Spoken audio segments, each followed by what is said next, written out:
ভাইরা, মুসলমান বন্ধুগণ,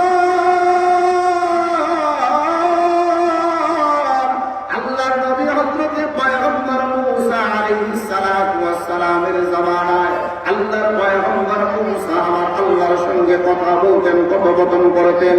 ওই পাহাড়ের মধ্যে উঠে আমার আল্লাহর সঙ্গে মাঝে মাঝে কথা বলতেন আল্লাহর সাথে পয়গম্বর মূসা। আল্লাহর নবী পয়গম্বর মূসা একদিন ওই পাহাড়ের মধ্যে উঠিয়া আমার আল্লাহকে ডাকতে বলে, আল্লাহ, আমি আপনার কাছে আজকে একটা জিনিসের আবদার করতে চাই, একটা জিনিসের আবদার করতে চাই। আমার আল্লাহ ডাকতে বলে, নবী গো, আপনি আমার কাছে কোন জিনিসের আবদার করতে চান, কোন জিনিসের আবদার করতে চান?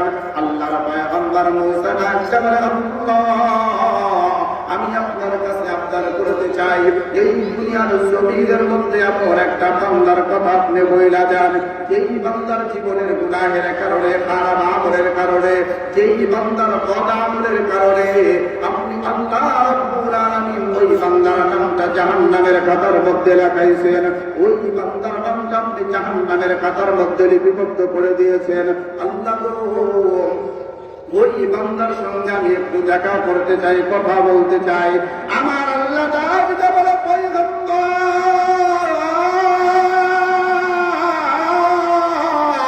আমি আল্লাহর মধ্যে এমন একটা গুণ আছে, সিফাত আছে, যে আমি আল্লাহ পাক কোনদিন আমার বান্দার গুনাহের কথা দুনিয়ার কোন নবী পয়গম্বর মানুষের কাছে প্রকাশ করতে পারি না। না না না, ওই বান্দার সঙ্গে আপনার দেখা করা যাবে না, কথা বলা যাবে না। মানুষ আছে যে মানুষগুলা চিন্তা করে আমার জীবনে তো গুনাহ করি নাই, আছে না নাই? মাপ যে চাইবে আল্লাহর কাছে, ক্ষমা চাবে, এই মাপ চাবে তো দূরের কথা, ওই মুসলমানের চিন্তাধারা হলো আমার জীবনে তো গুনাহ করি নাই, আল্লাহর কাছে ক্ষমা চাবো কেন? গুনাহ করলে তো ক্ষমা চাবো। কথা বলেন ঠিক না বেশি?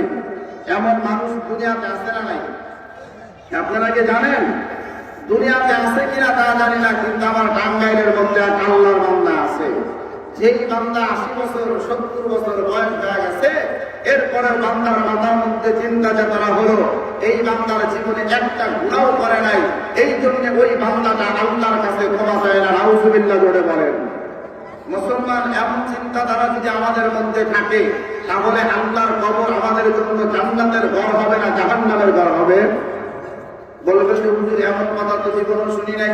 হুজুররাও বলে আমরা গুনাহগার, এলাকার ভিতরে সাধারণ মানুষ বলে আমরা গুনাহগার, মেম্বার চেয়ারম্যান বলে আমরা গুনাহগার, সকল দাড়িওয়ালা বলে আমরা গুনাহগার, ছোট্ট বাচ্চা বলে আমরা গুনাহগার, সকল মানুষ বলে গুনাহগার। আপনি বলছেন টাঙ্গাইলের ভিতরে 70 বছর বয়স হয়ে গেছে, এরপরেও বলে আমার জীবনে কোনোদিন গুনাহ করি নাই। এই বান্দার পরিচয়টা জানার দরকার আছে না নাই? মুসলমান জোরে বলেন, আছে? আছে? নাম শুনতে চান আপনারা? আমাদের টাঙ্গাইলের ঐতিহ্যবাহী এক ব্যক্তিত্ব নাম হল আব্দুল লতিফ সিদ্দিকী সাহেব। চেনেন আপনারা?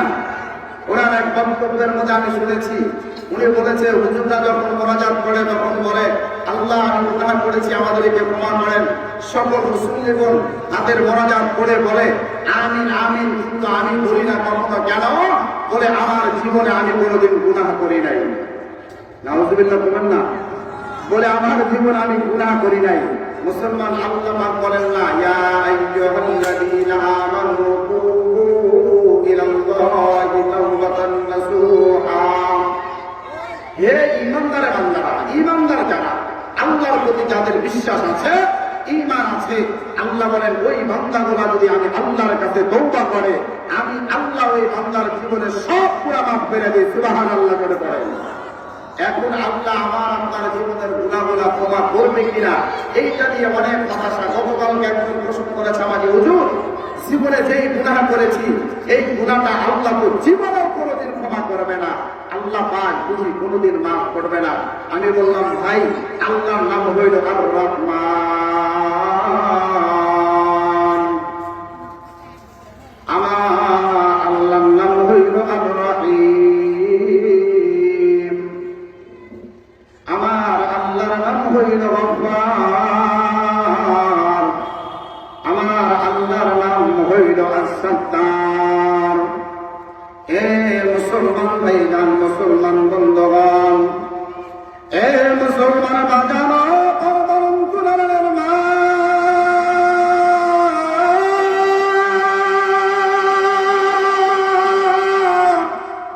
আমার আপনার জীবনে বন্ধুরে, আমার আপনার জীবনে এমন এমন গুনাহ করেছে যেই গুনাহটা দুনিয়ার কোনো মানুষ জানে না।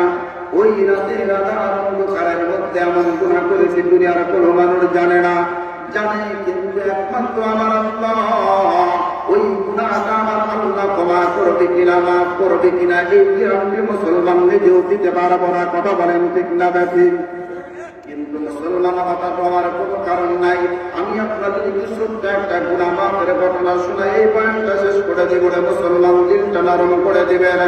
এ মুসলমান ভাইরা, মুসলমান বন্ধুগণ, আল্লাহর নবী হযরত পয়গম্বর মূসা আলাইহিস সালাতু ওয়াস সালামের জামানায় আল্লাহর পয়গম্বর মূসা আমার আল্লাহর সঙ্গে কথা বলতেন, কথোপকথন করতেন।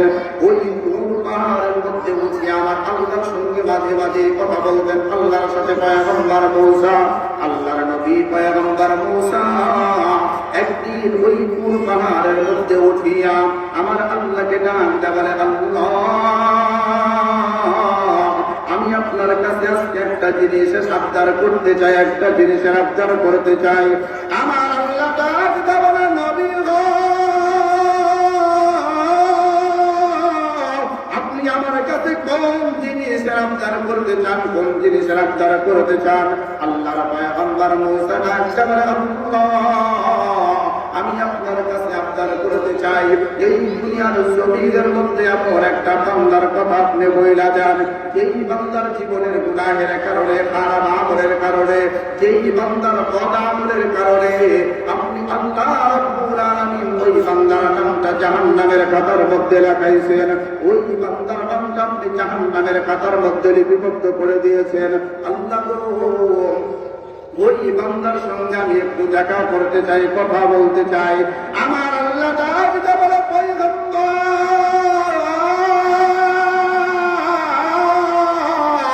আমি আল্লাহর মধ্যে এমন একটা গুণ আছে, সিফাত আছে, যে আমি আল্লাহ পাক কোনদিন আমার বান্দার গুনাহের কথা দুনিয়ার কোন নবী পয়গম্বর মানুষের কাছে প্রকাশ করতে পারি না।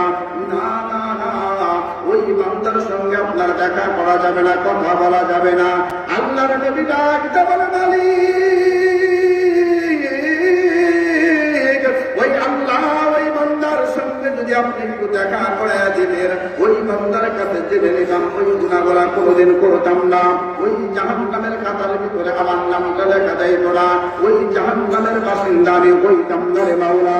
ওই বান্দার সঙ্গে আমার একটু দেখা করাইয়া যায়।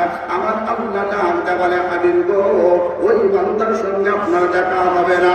এ মুসলমান ভাইজান, মুসলমান বন্ধুগণ, ঘটনা সময় সংক্ষিপ্ত থাকার কারণে আমি আপনাদেরকে শুধু বোঝাবার জন্য ঘটনাটা বলে নেই। আল্লাহ রাব্বুল আলামিন ডাকতে বলে, পয়গম্বর,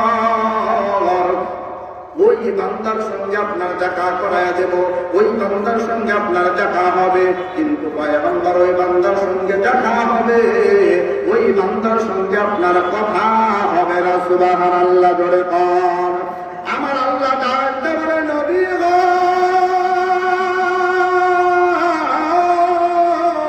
ওই বান্দার সঙ্গে আপনার দেখা হবে, কিন্তু ওই যে আপনার বাড়ির সামনে যে রাস্তাটা আছে, ওই রাস্তার মধ্যে গিয়া যদি আপনি সকালবেলায় দাঁড়ায় যান, ওই রাস্তার মধ্যে সকালবেলায় দাঁড়ানোর পর যেই আল্লাহর যুবকটা সর্বপ্রথম লা